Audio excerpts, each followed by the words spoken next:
안녕하세요. 유상민 목사입니다. 오늘 점심은 한우를 먹었습니다. 목사님 두 분과 만나서 1차로 한우 불고기 먹고 2차로 한우 꽃등심 먹었습니다.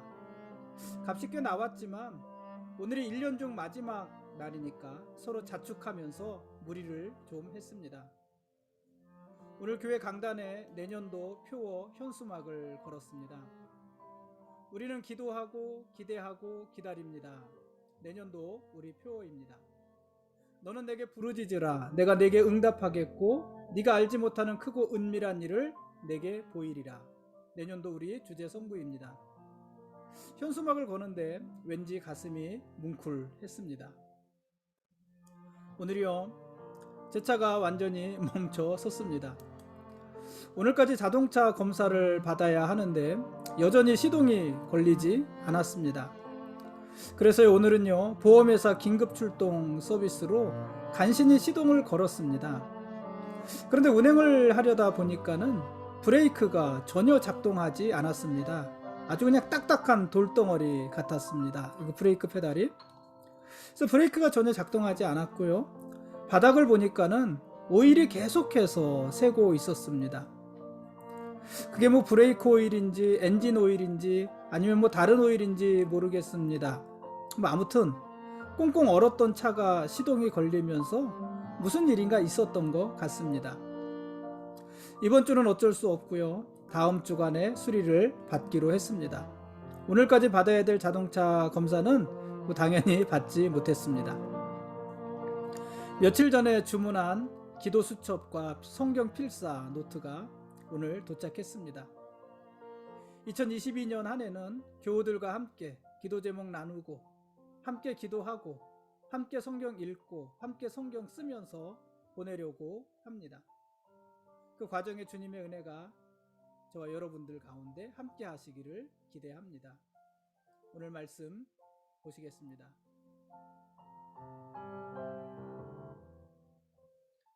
오늘 읽을 말씀은 요한계시록 19장부터 22장까지 말씀입니다. 사도 요한은 17장에서 큰 음녀가 받을 심판, 또 18장에서 큰 성 바벨론이 받을 심판을 보고 난 후에 허다한 무리의 큰 음성 같은 것을 들었습니다. 오늘 19장 1절 말씀입니다. 또한 사도 요한은 무저갱의 열쇠를 들고 오는 천사도 보았습니다. 하나님을 회방하는 사탄은 무저갱에 던져져서 1000년 동안 임봉될 것이고 하나님의 백성들은 예수 그리스도와 더불어 1000년 동안 왕노릇 할 것입니다. 그러니까 1000년 동안 사탄은 무저갱에 던져질 것이고, 그래서 이 땅에 사탄이 없잖아요. 그래서 이 땅에서 백성들은, 하나님의 백성들, 성도들은 예수 그리스도와 함께 1000년 동안 왕노릇을 할 거라는 것입니다. 이 기간을 우리는 흔히 천년왕국 이렇게 이야기를 합니다. 이 천년왕국, 1000년 동안 그리스도의 왕국이 이루어진다는 것인데, 이 천년왕국에 대해서는 여러 가지 해석이 있습니다. 주로 예수님의 재림을 기준으로 해서 천년왕국 전에 예수님이 재림하시느냐, 아니면 천년왕국 후에 예수님이 재림하시느냐, 그 기준으로 따라서 이 해석을 주로 하는데요. 첫째로 전천년설이라고 있습니다. 이 전천년설은 천년왕국 전에 예수님이 재림하신다는 해석입니다. 그러니까 예수님이 먼저 재림하시고 그 후에 천년왕국이 이어진다는 해석입니다. 두 번째로는요, 후천년설입니다. 후천년설은요, 천년왕국이 지나고 나서 예수님이 재림하신다는 것입니다.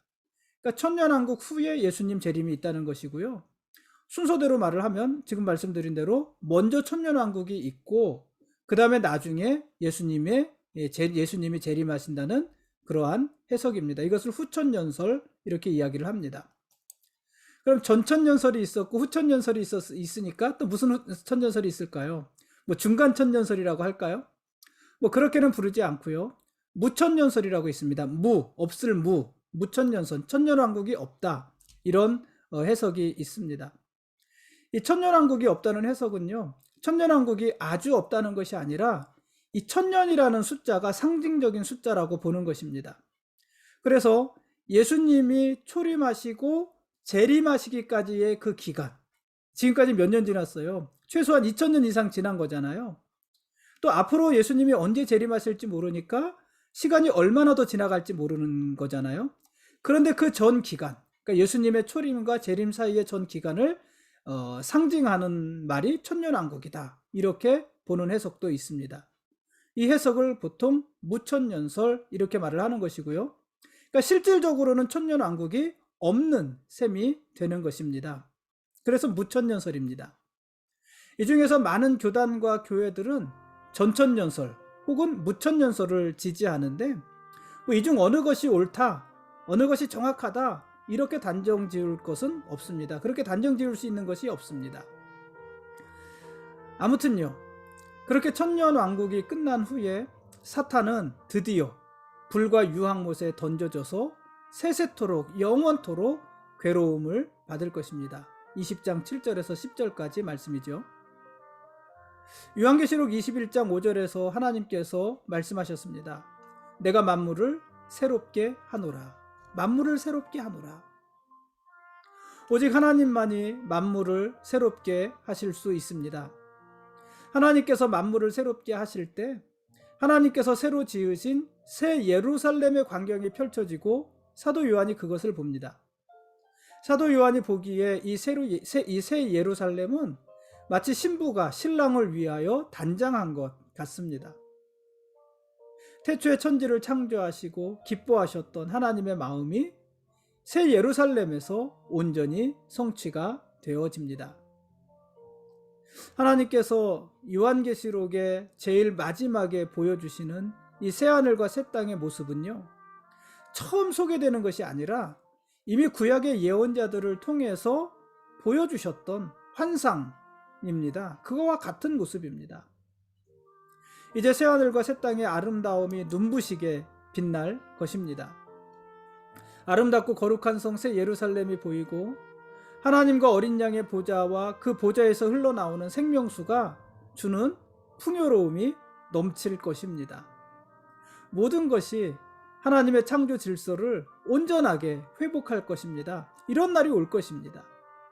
고난을 이기고 승리한 성도들은 이곳에서 하나님의 영광을 보면서 하나님의 권세를 가지고 존귀한 삶을 살게 될 것입니다. 하나님을 사랑하는 마음으로 환난 속에서도 신앙의 절개를 지킨 사람들에게 하나님께서는 새하늘과 새 땅, 사망과 고통, 눈물과 아픔이 없는 그 새하늘과 새 땅, 그 땅을, 그 나라를 선물로 주실 것입니다. 그러나 반대로 두려워하는 자들, 또 믿지 않는 자들은, 그리고 또 흉악한 자들과 살인자들, 음행하는 자들과 점술가들, 우상숭배자들, 거짓말하는 자들, 이런 모든 자들은 불과 유황으로 타는 못에 던져지게 될 것입니다. 성경은요, 그것을 둘째 사망이다, 이렇게 말을 했어요. 여러분, 둘째 사망이 그러니까 뭘까요? 둘째가 있다는 얘기는 뭐가 있다는 얘기예요? 첫째가 있다는 얘기죠. 둘째 사망이 있다는 얘기는 첫째 사망도 있다는 것인데, 이 첫째 사망은 우리가 흔히 보고 경험하는 그런 사망입니다.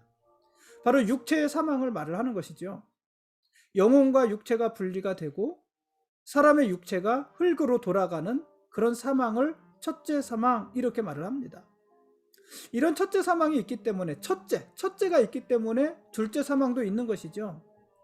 이 둘째 사망은 어떤 사망이냐면은 첫째 사망 이후에 그리스도의 재림에 이은 최후의 심판, 하나님의 심판에 따라서 불신자들이 영원한 형벌을 받는 것을 둘째 사망이다, 이렇게 이야기를 합니다. 그러니까 이 둘째 사망은 영원한 사망인 것이에요. 이 둘째 사망에 이른 자는 천국에 가지 못하는 것입니다.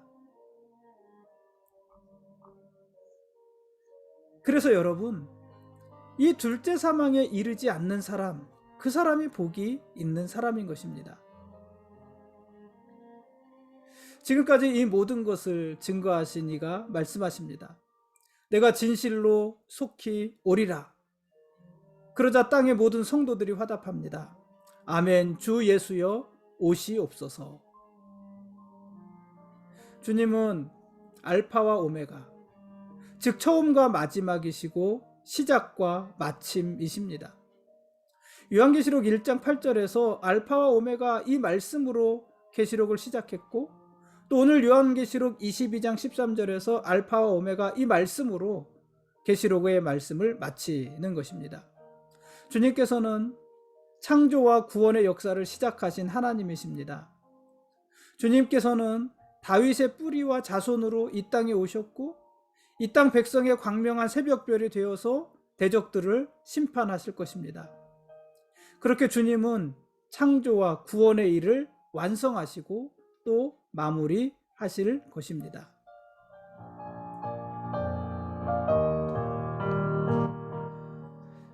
지금까지 요한계시록 19장부터 22장까지 말씀에 대한 길라잡이였습니다. 예수 그리스도의 초림으로 시작한 신약 성경은 예수 그리스도의 재림을 기다리는 소망으로 끝이 납니다. 주님께서는 약속하신 대로 속히 오실 것입니다. 그것이 예언의 말씀이고, 그 말씀을 믿고 기다리는 것이 우리의 신앙입니다.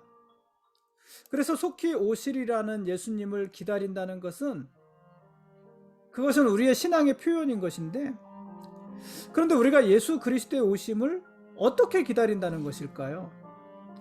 우리가 속히 오시겠다고 약속하신 그 예수 그리스도의 오심을 기다린다는 것은 아무것도 하지 않고 소극적으로 주님만 기다리고 있다, 이런 것을 말을 하는 것은 아닙니다. 우리가 예수 그리스도의 재림을 기다린다는 것은 적극적으로 그분의 구원과 심판을 전하면서 살아간다는 것입니다. 그러므로 너희는 가서 모든 민족을 제자로 삼아 아버지와 아들과 성령의 이름으로 세례를 베풀고 내가 너희에게 분부한 모든 것을 가르쳐 지키게 하라. 이게 무슨 말씀입니까? 마태복음 18장 19절에서 20절 말씀이고요. 이 말씀은 예수님께서 다시 오실 것을 약속하시면서 하늘로 올라가실 때, 승천하실 때 제자들에게 했던 마지막 당부의 말씀이십니다. 우리가 주님의 재림을 기다린다는 것은 주님의 이 마지막 말씀, 당부의 말씀, 이 말씀을 적극적으로 지키고 행하면서 산다는 것입니다. 그것이 예수님을 기다리는 성도들의 바른 자세, 바른 모습입니다. 주님께서는요, 속히 다시 오실 것입니다. 그때 주님께서는 알곡과 쭉정이를 나누듯이 믿는 자와 믿지 않는 자를 나누실 것입니다. 그리고 믿지 않는 자를 영벌에, 믿는 자를 영생에 이르게 하실 것입니다. 주님이 오실 때까지 그 사실을 전하는 것이 우리 성도들의 일인 것입니다.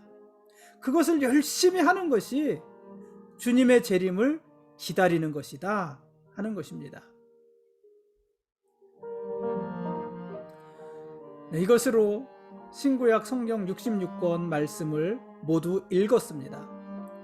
1월 1일 창세기 말씀을 읽기 시작해서 12월 31일인 오늘 요한계시록까지 말씀을 모두 읽었습니다.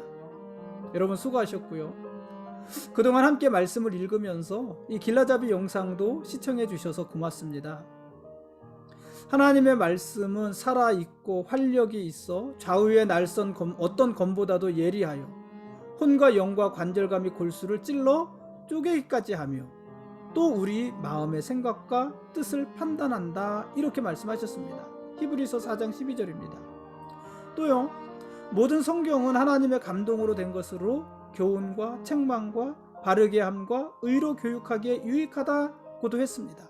디모데후서 3장 16절. 여러분, 말씀은요 곧 하나님이시고요, 하나님이신 이 말씀이 곧 우리들 길이고 진리고 생명인 것입니다. 그러므로 여러분, 매일같이 하나님의 말씀을, 성경을 읽으십시오. 매일 일정 분량의 성경을 읽으시고 묵상하시고 배우시고 공부하시고 암송하십시오. 그리고 가능하다면 필사도 한번 해보십시오. 하나님의 말씀이 살아서 우리들의 삶을 이끌어 주실 것입니다. 그동안 매일 성경 읽기에 함께 해주셔서 고맙습니다. 여러분의 삶에 하나님의 은혜가 함께 하심을 기대하면서 여러분을 축복합니다. 오늘 여기까지 하겠습니다. 예수님이 우리의 왕이십니다. 그리고 우리는 그분의 거룩한 백성들입니다. 고맙습니다.